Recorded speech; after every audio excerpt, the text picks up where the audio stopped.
दूसरा बात है कि जब सबसे बड़ा जो इमोशनल डिस्टेंसिंग होती है ना, उसके पीछे कारण ये होता है कि दोनों की जो बैकग्राउंड होते हैं ना वो डिफरेंट होते हैं और एक दूसरे को एक्सेप्ट करने के लिए रेडी नहीं होते हैं। एक का अगर खराब है तो दूसरा भी एक वो खराबी बनता है। वो नहीं कि मैं चुप जाऊं और मैं उसको ठीक करूं, नहीं, वो भी उस चीजों को नहीं समझता है और चीजें फिर डिस्टेंसिंग आपका जो है ना, बहुत लोग को लगता है सेपरेशन हो गया मेरा। आपका सेपरेशन एक दिन में, एक साल में नहीं हो गया सर, एक साल से रिश्ता खराब है, सेपरेशन नहीं। आप 5 साल से सेपरेट हो रहे थे इमोशनली, धीरे धीरे धीरे धीरे धीरे 5 साल था हुआ, लेकिन आपको दिखा एक साल में, क्योंकि एक साल में ज्यादा हो गया। वो तो 5 साल से हो रहा था, 5 साल उसने चांस दिया, लेकिन आपने 5 साल में सुधार नहीं लाया। उसके बाद फिर उसने डिसीजन ले लिया कि अभी सेपरेट हो जाए, फिर एक साल में इतना ज्यादा दिक्कत हुआ और वो उसमें सेपरेट हो गया, तो आपको लगता है एक साल में रिश्ता मेरा खराब हो, 6 महीने मेरा रिश्ता खराब हो, नहीं। Emotional distancing is emotional distancing में मिनिमम 5 years लगते हैं, मिनिमम। यस। एंड सबसे, बोलते ना, सबसे खतरनाक चीज वही होती है, आपके रिश्ते को वो साइलेंटली इतना इफेक्ट करती है ना, उसका रिजल्ट आपको सबसे खराब उसका रिजल्ट आता है। लोगों को पता ही नहीं है कि इमोशनल बॉन्डिंग क्या होती है, इमोशनल लेवल पे कनेक्टेड रहना कितना कितना इंपॉर्टेंट होता है। आज झगड़ा हुआ, बात नहीं किया, 1 महीने बात नहीं किया, ठीक है, साथ में रह रहे हैं ना, कुछ खराब नहीं हुआ है। नहीं छोड़ के जाएगा मुझे मेरा पार्टनर, नहीं कुछ करेगा, हाँ ठीक है अभी बात नहीं कर रहा है, बाद में करने लगेगा। रूममेट्स बन गए हो आप लोग, और आपको लग रहा है चीजें नॉर्मल है। फिर कुछ समय बाद जब पार्टनर बोलेगा हमारी वाइब मैच नहीं हो रही है, मैंने आज ही एक टर्म सुना, when I was in a consultation, that person said after 17 years of marriage, that person is saying हमारा वाइब एंड कनेक्शन कुछ भी मैच नहीं हो रहा है। सुनने में ही कितना ऑड लगता है। हाउ कैन समवन से आफ्टर 17 years ऑफ मैरिज कि तुम्हारी वाइब मैच नहीं हो रही है। एड्रेस ही नहीं किया था जब ये थोड़े लेवल पे था ना, जहां एक बार, पहली बार फील हुआ, 2 बार फील हुआ, 3 बार फील हुआ, तो उसे राइट वे में एड्रेस नहीं किया, अवॉइड कर दिया क्योंकि बहुत छोटी चीज लगी। चीजें एस्केलेट होने में टाइम नहीं लगता। The communication gap, the assumption is they should just know, उन्हें बस पता होना चाहिए। चेतना जी 21 years बाद नहीं बोल रहे हस्बैंड, ये बहुत स्टार्टिंग में बोलना चालू कर दिया था, बस वो एग्जैक्ट वर्ड्स ही नहीं यूज किए थे। हम वेट करते हैं एग्जैक्ट वर्ड्स का। उन्होंने छोटी छोटी, आपका पार्टनर सी हमेशा आपके लाइफ में अगर प्रॉब्लम हो रही है, ठीक है, चालू भी होने वाली है ना, everyone, each one of you know, एक साइन आता ही है, एंड हम हमें उस साइन को इग्नोर करना है या उसे एड्रेस करना है, ये हमारी चॉइस होती है। मैंने लास्ट टू लास्ट सेशन में बोला था, डिप्रेशन का जब हमारा टॉपिक था, जब आई सेड कि आपके पास चॉइस था, आपको नोटिफिकेशन आया था, पॉपअप आया था आपके माइंड में, go for the solution, but हम खुद ही एक्सपर्ट बनते हैं, नहीं हम ठीक कर लेंगे, और उस नोटिफिकेशन को इग्नोर कर देते हैं। जब चीजें खराब हो जाती है, मेरे पार्टनर ने कर दिया, उसने किया, तुम्हारे भी कुछ गलतियां हैं, तुमने भी कुछ इश्यूज को एड्रेस नहीं किया है, तुमने भी अपने टोन पे काम नहीं किया है। They can't know unless you tell them. मैं बोलती हूँ मैडम, रोज बोलती हूँ कि ये मत करो, ऐसे मत बात करो मुझसे, मैं जो बोलती हूँ सुना करो मेरी बात। कुछ कपल्स ऐसे क्यों होते हैं कि बिना बोले समझ जाते हैं, सुन लेते हैं, सब कुछ कर लेते हैं, उनका सब बढ़िया चल रहा है, एकदम अच्छा चल रहा है। कुछ कुछ चीजें अगर खराब भी होती है तो सॉल्व हो जाती। कुछ लोगों को बार बार बोलने की जरूरत क्यों पड़ती है? ऐसा क्या खराब गलत कर रहे हैं वो लोग? क्योंकि गिव एंड टेक में ना, वो लोग टेक का एक्सपेक्टेशन पहले रख रहे हैं कि वो मेरी बात सुने, वो मैं जैसा बोल रही हूँ करे, जहां उसको मैं बता रही हूँ मैं सही बता रही हूँ, मैं आगे का सोच के बता रही हूँ तो वो करे। उसको क्या चाहिए मैंने कभी पूछा ही नहीं. We say I love you to our partner, we say I love you. Have you ever asked your partner are you happy? Because when you ask someone, are you happy? You are curious about their well being. When you say, I love you are just showing your affection, your love towards them. You are not concerned about how he or that person is feeling. Is he happy with me? Time to time, keep checking. Ask your partner how he is. How are you? Are you doing okay? Just because एक छत के नीचे आप रह रहे हैं तो ये सब चीजें बंद नहीं करना है करना. पहले तो सब कुछ होता था, स्टार्टिंग में 1-2 मंथ बहुत बढ़िया हो रहा था, सब कुछ पूछ रहे थे, एक एक चीजों के. एक पानी ला के दे रहा था पार्टनर तो भी हम थैंक यू बोल रहे थे. अब नहीं बोलते, फॉर ग्रांटेड ले लेते, एक्सप्रेसिव नहीं रहते, ग्रेटफुल में नहीं रहते. पहले वो कुछ कर दिया था 1-2 महीने कुछ कर दिया तो हाँ ठीक है कोई नहीं, सॉरी बोला, मान जाते थे. स्टार्टिंग में सब कुछ सही रहता है, आगे जाके assumptions, एक्सपेक्टेशन, सबसे ज्यादा तो एक्सपेक्टेशन एंड स्कोर कीपिंग चालू हो जाती है. स्कोर कीपिंग, पहले के 2 महीने मैंने तुमको कितना समझ के लिया, अब तुम्हारी बारी है, अब तुम समझो. नहीं समझता, फिर झगड़े चालू. एक रिकॉर्ड रख लेता है पार्टनर अपना, एक लेजर बनती है. 2 महीने तुम समझोगी, 2 महीने मैं समझूंगा, फिर तुम समझोगी, अभी तुम्हारी डाइन है. गेम्स नहीं खेल रहे हम. Mind reading skips consent, clarity and collaboration. The 3 C's ये लिख लो. कंसेंट, क्लैरिटी, कोलैबोरेशन बहुत इंपॉर्टेंट है in a marriage, in a relationship. Seeking consent of your partner even in little things. Having clarity of they want and what you want, whether you are aligned with them for the same things. Are you seeking the same things? Are you on the same page? Is he clear about what you want? Are you clear about what that person wants? Are you sure that you are not just, you know, relying on his needs and not showing yours, or the vice versa? Collaboration का क्या मतलब है? उसकी भी consent लेनी, उसकी भी clarity लेती, तब अच्छा कोलैबोरेशन बनता है, तब अच्छे पार्टनर बनोगे. अपनी नीड से पहले उसकी नीड को आगे रखना. अब इसमें काउंट नहीं होता कि तुमको ये 5 साल करना है, 10 साल करना है, 15 साल समझ करना है. सबका डीएनए भी अलग होता है, किसी का डीएनए सेम नहीं होता. जीन्स अलग होते हैं, क्रोमोसोम्स अलग होते हैं, सबकी प्यूपिल अलग होती है, नोज अलग होती है, लिप्स अलग होते हैं. सब सब लोग अलग है. पूरा ह्यूमन एनाटॉमी भी अलग है.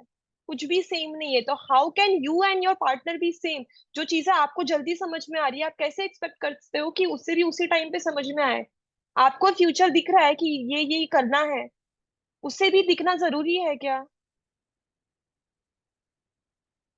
नहीं, तुम्हें करना ही पड़ेगा, और नहीं करते तो मतलब तुम मुझसे प्यार नहीं करते.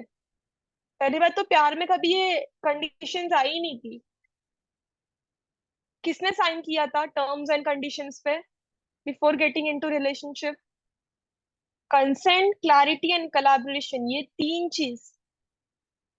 आज के सेशन से अगर ये 3 पॉइंट भी आप लिख के इस पे वर्क ऑन करोगे ना, it will be very fruitful for you.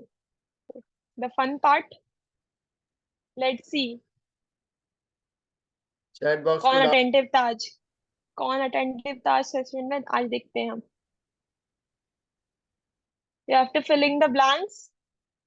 Dash is when you assume you know what your partner is thinking or feeling without them saying it.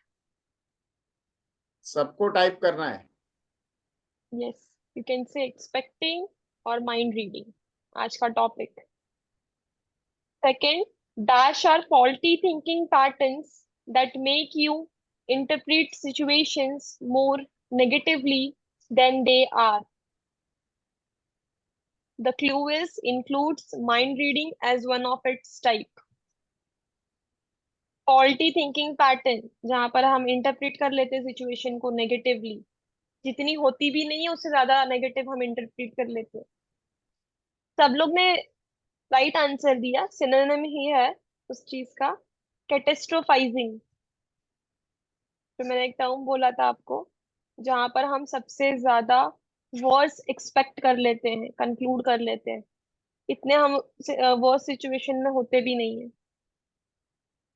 If you believe something is true just because you feel it deeply, that's called, Hindi में it's like, हम believe करते हैं कि यही सच है just because हमें अंदर से बोलते हैं ना फीलिंग आ रही है, यही है।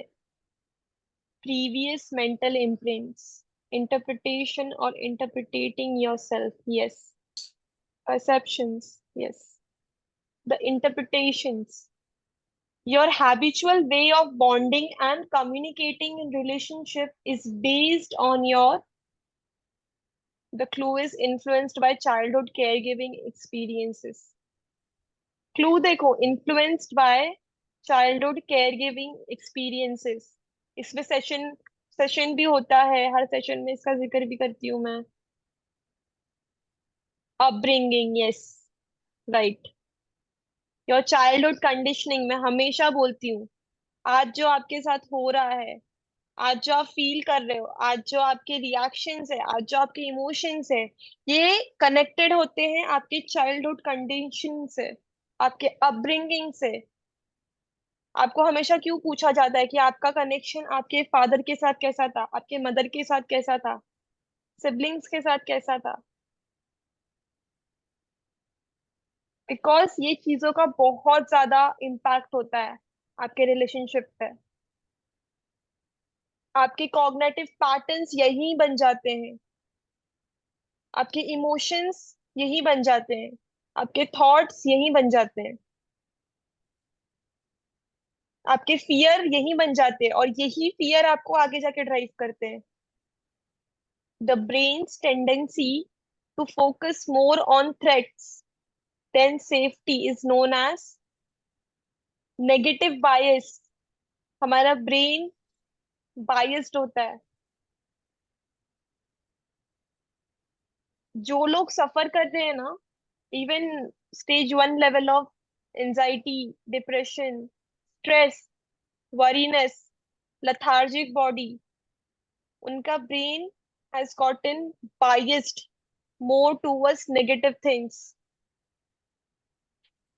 जो आज रिश्तों में प्रॉब्लम्स दिख रही है, जो क्रिएट हुई है, फोकस पूरा प्रॉब्लम पे ही गया था। when you take things personally that might not be about you, you are engaging in a, first of all, unhealthy relationship with yourself, उसके बाद with your partner। आप कैसे सोच सकते हो खुद के बारे में ही बुरा, कैसे सोच सकते हो? सारी सारी चीजें हम पर्सनली लेना कब शुरू कर देते हैं? जब हमें खुद से ही प्यार नहीं होता। आपने देखा होगा जो सेल्फ ऑब्सेस्ड होते हैं, जो सेल्फ बोलते हैं ना, सेल्फ लव जिनका ज्यादा होता है, खुद से प्यार करते हैं, हम बोलते हैं ना, यार ये कितना खुद से प्यार करती है, कितना खुद को कॉम्प्लीमेंट करती है। कभी नहीं लेंगे, उनको कोई बोलेगा भी ना तो भी नहीं लेंगे, वो खुद की दुनिया में खुश है। और हम, जो हमें कोई चीज बोल भी नहीं रहा, वो भी हम खुद पे ही लेते हैं, और हम ही परेशान है। Okay, next is blaming others for your own feelings without realizing it. It is an example of self-doubting. Dash is the ability to challenge your assumptions and look for evidence. Cognitive restructuring, जहां पर आपके, हम जब बोलते हैं कि पहले हम आपको ठीक करेंगे, सबकी जब फर्स्ट काउंसलिंग सेशन हुआ तो देखो बोला गया था आपको, जब सब लोग ने एनरोल करने के सबसे फर्स्ट काउंसलिंग सेशन में आप लोगों को बोला था कि पहले हम आपको बैलेंस करेंगे, आपको ठीक करेंगे, आपके नेगेटिव पैटर्न्स को ब्रेक करेंगे। इसका मतलब we are doing cognitive restructuring. It is the ability to challenge your assumptions and look for the evidence। एक एक करके हर एक इशू को एड्रेस करते जाते थे, आपके अंदर के नेगेटिव पैटर्न्स को ब्रेक करते जाते थे via technique. Expressing your needs clearly and respectfully is called assertive communication. Yes. The brain's ability to form new thought patterns and habits is called how to replace this. कैसे होगा, क्या करना पड़ेगा? ये माइंड रीडिंग का जो चीज है, ये एक बार में तो जाएगी नहीं, इतने सालों की हैबिट है. But you address those issue. Firstly you accept that issue and you address them. ये सब उसके स्किल्स सीखने पड़ते हैं या हैबिट को चेंज करने में, अच्छी चीजें हैबिट अपने अंदर इनकलकेट करने के लिए. It's a learned skill. Use I statements. As I said, I feel hurt when. सामने वाले ने आपको हर्ट नहीं किया है, उसने शायद जो चीजें बोली थी उसका आपने वर्ड्स लिया, ठीक है, उसका टोन लिया, उसका शायद इंटेंशन अलग था. जब आप इस तरह से बोलोगे ना, I feel hurt when whatever happened, सामने वाला देन अपना इंटेंशन आपके सामने रखेगा एक काम एंड कंपोज्ड वे में उस टाइम. Name your needs. तुम ध्यान नहीं देते हो, तुम प्यार नहीं करते हो, तुम्हें क्या चाहिए, नेम दैट. तुम ये नहीं करते हो. हमारा फोकस क्या क्या नहीं कर रहा है उसे गिनाने में जाता है, हमें क्या चाहिए वो बताने में नहीं. तो सामने वाला भी फिर रिवेंज मोड में आता है. ठीक है, ये नहीं दे रहा था, अब तो और ही नहीं दूंगा, अब तो मैं और ही नहीं करूंगी. Clarify instead of assume. तुमने जो वो बोला उसका क्या ये मतलब था, क्योंकि मुझे ये लगा. तुमने जो बताया, मुझे उससे ये समझ में आया. क्या आपको यही बताना था? उस दिन आवाज ऊंची हो गई थी, क्या वो मैंने कुछ किया इसलिए ऊंची हो गई थी, या आपका मूड अच्छा नहीं था, फ्रस्ट्रेटेड था, इसलिए आपकी आवाज ऊंची हो गई थी? जब इस तरह से आप अपने डायलॉग्स को शिफ्ट करते हो, तब सामने वाला भी आपको सुनने के इंटेंशन से देखता है, ना कि काउंटर अटैक के. Practice emotional transparency. मैंने बताया था ऑनेस्टी एंड ट्रांसपेरेंसी में बहुत बड़ा फर्क है. Honesty is you expect that your partner should come and tell you whatever he is doing, whatever he is going to do, and whatever he has been doing. Transparency, आपने एक इतना अच्छा environment create किया है आप दोनों के बीच में, इतना सेफ इन्वायरमेंट फील रखा है कि आपका पार्टनर बिना पूछे खुद से ही सामने से he is very much excited to share those information with you because he feels secured. Emotional safety होती है उस रिलेशनशिप में, जहां उसे वल्नरेबिलिटी स्केरी नहीं रखता, जहां उसका focus is on good things, because आपका फोकस उसके गुड थिंग्स पे है, ना कि उसके बैड थिंग्स पे. सारे जो पार्टनर्स होते हैं आफ्टर मैरिज, पार्टनर सुधारो आंदोलन में पता नहीं क्यों जुड़ जाते हैं. कुछ टाइम के बाद ये ऐसा करती है, ये इसका सुधारना पड़ेगा, ये ऐसा करता है, इसका सुधारना. तुम्हें सुधारना पड़ेगा से वो सुधर नहीं जाएगा. पहले उसे उस वे में एक्सेप्ट करो, उसे रियलाइज कराओ कि वो जैसा है मैं एक्सेप्ट करती हूँ, उसे उसी में कंफर्टेबल फील करवाओ. फिर धीरे धीरे वो खुद ही आपको देख के ना, खुद ही उसके अंदर एक आएगा कि नहीं, आई शुड चेंज, शायद इसको हर्ट हो रहा है फिर भी ये झेल रहा है या झेल रही है. सामने वाला खुद ही चेंज हो जाता है. किसी को चेंज करने की जरूरत नहीं पड़ती, किसी को कुछ बोलने की भी जरूरत नहीं पड़ती. उस लेवल का आपका इमोशनल बॉन्डिंग बन जाता है. 10 बार रिपीट करना पड़ रहा है, 10 बार रिपीट करने की वजह से ही चीजें खराब हुई. एक या दो बार बोलना था बस, क्योंकि एक बार बोला अच्छे से बोला, दूसरी बार अच्छे से बोला, तीसरी बार आप गुस्से में बोले, चौथी बार और गुस्से में बोले हो, पांचवी बार और गुस्से में बोले हो. वो गुस्सा अब उस पार्टनर ने सिर्फ सिर्फ गुस्सा देखा है, इंटेंशन नहीं देखा. फिर आपने अज्यूम किया किसी सिर्फ मेरा गुस्सा दिखता है, क्योंकि सामने जो दिख रहा है वही दिखेगा ना. He is not a mind reader. The way you present your words, the way you present yourself in the person standing in front of you matters a lot. The way you present your thoughts, the way you express your emotions, the way you feel them, you know, how you are making them feel around you. Is he always on alert mode? That is not a healthy relationship. If your partner needs to be on an alert mode every time he is around you or she is around you, this is not a healthy relationship. Relationship freedom होती है, ठीक है, जहां पर discussion is appreciated, sharing thoughts is appreciated, valuing other person's opinions, emotions, beliefs, values, culture is appreciated, is accepted.